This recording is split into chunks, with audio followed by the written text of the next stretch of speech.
So the only way that the real estate market issue is going to correct is going to be fixed so that people can buy houses and do all that stuff is going to be when the market's allowed to correct, when the market itself is allowed to do a correction. Now, what does a correction mean? It means people are going to lose a lot of money. That's what it means. It's no different than the stock market. When you have that many people that have put that much money into their gambling accounts, their 401ks, their IRAs, etc., and you can call them what you want, dude. When you sign the paperwork, it says you agree to lose money. This is why I don't have a whole lot of, I have empathy for people who didn't know any better and they've put all their money into these retirement schemes that are not guaranteed at all. And they're eventually either your money's going to become worthless or you're going to destroy your country trying to hold on to your illusion of wealth. That's it. So what happens is that real estate has to correct. It started to correct, and I wrote a little article on this morning just to kind of collect my thoughts. Even though I love writing better, but most people don't see the writings. What they see is the video. So the real estate issue is that it wanted to correct back in 2007, 2008. But then we called it a banking crisis. It's not a banking crisis or a great recession. It wasn't a crisis. It was banks that had overextended and should have lost all their money. Had that happened, the market would have corrected. And you would have seen houses come way down in price. You'd have seen real estate itself come down in price. You'd have seen the stock market drop, probably get cut in half or more. You'd have seen tons of companies go out of business because, and I don't mean small businesses, I mean large businesses would have gone out of business. And the reason they would have is because they're too busy trying to buy customers. You buy customers by constantly lowering your price. Now you say, well, but that's capitalism. No, it's really not capitalism when you're artificially lowering the price. When you're printing money and then saying it's a lower price, like, well, no, all you're doing is spreading inflation, which that inflation we're feeling now. Most young people are starting to feel all of this inflation, and they're starting to get wise to all of this, which is why they're not paying bankers anymore. They're going to stop paying taxes. They're going to. They're going to. Young people are going to stop paying taxes. They're going to give the government the finger, and they're going to say, dude, go collectively fuck yourselves in Macy's windows at Christmas time because they're tired of paying for your shit. And that's what's going to happen. It's one of the reasons why they're trying to keep all these big companies around, because they know when people stop paying taxes, the only thing they're going to be able to do is collect the money from the big companies. So they keep the big companies around, and the big companies will control your prices. This is the whole theory behind CBDCs, right? You will get a different price than somebody who is a good little servant, right? So if you're a good slave, you get a lower price. If you're a bad slave, you get a higher price. That's the theory behind the whole CBDC. And none of this is going to work. These people are way too incompetent for that. They're way too incompetent. Like the incompetence is unbelievable. I'm surprised that so many people think that, oh, there's going to be all these robots and all this great technology. Dude, these people are way too incompetent. Well, no, private sector. And again, these are no. If they can't explain the three laws of thermodynamics to me, they're incompetent. That's reality. Okay, not to get all technical about it from a physicist standpoint, but like, dude. So many people have watched a little too much Star Wars, and they think that droids are going to fix everything, and they're like, that's just not reality. As we see right now, I mean, we see that. What's the meme? How does the meme go? It's like, oh, robots are are doing art and composing poetry and writing movies, while people are still suffering, with low-wage jobs. That's the meme, and we're kind of living the meme with this because there is no such way to do such. Automation in that sense doesn't actually exist. Just like the grocery store. I know there's a bunch of people out there say, oh, the grocery store automated because they want $15 an hour. They didn't automate it. All they did was turn the screen around and make you do the work. That's it. That's it. They just made you do the work. And the idea is, well, we lowered our costs. Yes, you lowered your costs, but at what cost? You lowered your costs, but now you have a bunch of people who don't really have anything to do. Right? So the idea is, well, we'll just create more government spending. This is your typical Keynesian bullshit. This has been going on since the 30s. Hire a guy to dig a hole, hire another guy to fill it back up. This is what China's going through right now. This is why their markets are collapsing. They don't have enough people to support any of that bullshit that they've done. They're building cities and then they tear them back down. I pointed this out back in like 2011 to one of my friends who was going over there. He was doing a talk on mining, and he was the keynote speaker.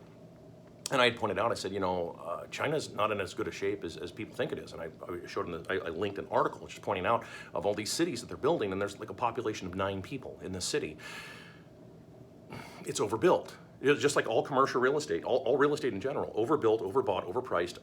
It's none of this is actually going to continue to work the way that you think it's going to work, and you have to allow the markets to correct. The problem is that if you allow the markets to correct, then a bunch of people lose a lot of money. And they go, oh my God, what happened? And particularly the bankers. In fact, most of the bankers will lose everything. Most banks won't even exist. Credit card companies, most of them would just fade away into nothing. Like, well, but no, JP Morgan Chase, no, that's the bigger they are, the harder they fall kind of deal, right? That's just, all that it would be is just the collapse of the giant. So that's the reality of this. So this is why your politicians, I don't care what politician, I don't care if it's Trump, I don't care if it's Vivek, I don't care if it's RFK. I'm not even going to mention the clown car of Democrats. Who the hell knows what those people want? You talk about incompetence. That's like another level of incompetence. So even the people that are your top contenders that everybody likes, right? Your RFKs and Trumps and so forth, like none of those guys will close the borders. They can't. They can't. You understand? Fundamentally, they cannot do this. If you think of what the country would look like, there's an estimated between 30 and 50 million illegals in the country. I hear conflicting numbers. Let's be charitable and say it's only 30 million. 30 million. In other words, roughly like what, 6-7% of the entire population as it stands right now. What would the country look like if all 30 million of those people were deported tomorrow morning? What would it look like? Well, what you would see is all those big apartment complexes, you'd see $200 a month rent. Because they'd be vacant. They'd have to start tearing them down, and that's exactly what they would do. They start, oh, there's nobody here, start tearing them down. Because we can't have people living cheaply. We can't have people paying $200. We can't have, younger Xers, millennials, and Zoomers, and then alphas actually being able to afford anything. We can't have that. We couldn't have that because that'll create what's called relative strength of the dollar, and that means that their debt becomes unpayable, and it's already unpayable anyway. Like everybody has gone over that. Any Austrian economist who can do basic math will tell you, they will tell you to your face, there is no way to pay any of this. This is all a fantasy. $200 trillion of unfunded liabilities, there is no way to pay any of this. None of it. There's no way to pay it. So the idea that, they're going to control immigration, they will never close the border. I'm just telling you. I'm sorry to say this because, I would like to see it done too, but they're never going to close the border. They're never going to deport all those people. They're never going to cut off the H-1B scam. They can't. They are stuck at this point, and they're dragging you down with it.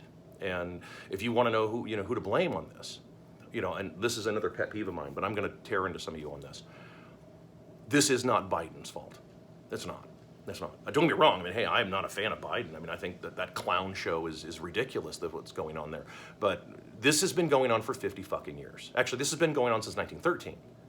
But really, in earnest, the last 30 to 50 years, this has been going on for a long time. Because see, if you're going to say that Biden, let me just be consistent with you here. If you're going to say that Biden is responsible for all the disaster that's going on right now, then you have to then give credit to Bubba in the 90s for the expansion of the economy. The economy was doing so great in the 90s. Oh my God, there was all this money and surplus and everything. Yes, that was because boomers were spending. They hit their peak spending years. If you look at spending, the average man, okay, in the old days, not right now. Okay, all bets are off now because we've changed everything. But back then, what it was is the average man would hit his peak spending years at about age 42. Boomers in the 90s. That's all it was. They were just buying shit. That's where you saw these things in the early 2000s, where you had these boomers buying $100,000 Orange County choppers that they were going to ride 600 miles and then that's it. Never ride them again. Just ridiculous nonsense, ridiculous spending. The triple black Hemi Cuda that sold at Barrett Jackson for like $2.8 million or some stupid shit like that. This is where you see this kind of stuff happen, and we're on the downhill side of that. That's all. It's regression to the mean. I've said this on many occasions. It doesn't mean that what they're doing now, the current administration, it sucks. Oh, don't get me wrong. They're making every bad decision, of course, because nobody wants to tell the truth. But then again, nor does anybody else. I'm just telling you. Nobody else, not Trump, not Vivek, not RFK, none of these guys are going to tell you, they're not going to come out and tell you the truth. They're not going to ever come, they will never, ever, ever come out to the lectern and stand there and say, my fellow Americans, you've been fucked. Grill first into the dirt. There is no money to pay any of you. There is no retirement for most of you. If you have your house, consider it basically paid for because the banks that own it are probably going to go under.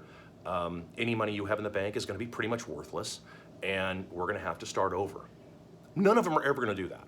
None of them will come and tell you the goddamn truth, because that's the truth. That's the hard truth, and none of them, have the guts to go out there and actually tell someone, this is what's happened. You have lost everything, and it's the fault of money printing.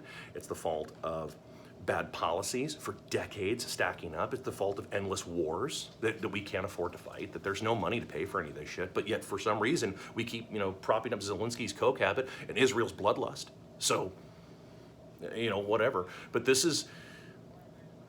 we have money for all that, but we don't have money for anything else. And this is the problem. And it's not going to go away anytime soon. I wish I had better news for you, but that's the truth. And none of those politicians, none of them, are going to come out and ever tell you that, because they know what'll happen, and people freak out. They'll lynch everybody. They'll burn DC to the ground. Probably long overdue at this point, I would suggest. But it doesn't have to be. The good news, I'll give you this, I'll kind of leave you with this. If you can accept the truth, in other words, and I don't think that many of you can, in my opinion. Hey, I could be totally wrong, right? I mean, I'm not any better than anybody out there. So I'm just like you. I'm just as screwed as all of you. So everybody who is not really prepared, I think you can prepare yourself and just understand that there probably isn't going to be these numbers. You're probably not going to get the $1.7 million for your boomer house anymore. You're probably not going to get, your $45,000 a square inch for real estate any longer, or whatever the hell it was they were charging in Conroe for a while. Or like these stupid numbers. Here are these people paying $4 million for a half an acre of dirt. Like, just fucking retarded. You're probably not going to get those numbers anymore. And if you do, it's because your currency's worth. It's because you're using a wheelbarrow, the proverbial wheelbarrow of currency to pay for all this shit. And there you have it. But if you can accept it, right? I mean, in other words, if you can accept reality into your heart, all right, not to get all mystical, but if you can accept that reality and realize that, yeah, I mean, you're pretty much host. And you need to tell your parents, your boomers, and they're like, dude, you guys are screwed. You're not going to get any of this money. There is no way to pay any of this.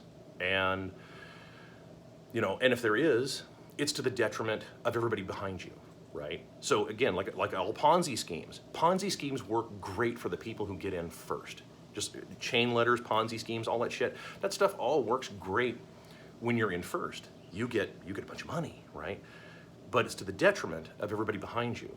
So think of, your younger Xers, your millennials, and your Zoomers, okay? And your alphas. Those are the generations behind you. And all you're doing is just keeping their money. This truly is one of these situations where they're stealing your money, your young people, through your money is being stolen in through inflation, laundered through the stock market to give to a bunch of gamblers who lost their bet actually in 2005, 2006, 2007. That's when they lost their bet, was back then. Because if you look at, again, remember, what's the average age for peak spending? 42. Well, one of the boomers, boomers in 1946 through 1964, right? That would mean that by about 2006, the boomers are kind of peaked out in spending, statistically. And that would mean that that should precipitate the slow, steady decline. Well, the numbers match, right? Numbers don't lie when you start doing the math on this stuff. And you can throw out all of the politics, you can throw out, oh my God, but we're gonna make America great, we're gonna make America suck, we're gonna make America something, whatever. You can throw all that stuff out. The numbers don't lie. This is the essence of the physics that I'm teaching anybody who's willing to listen, but it's just, there you go. Happy Saturday. We'll see you next time.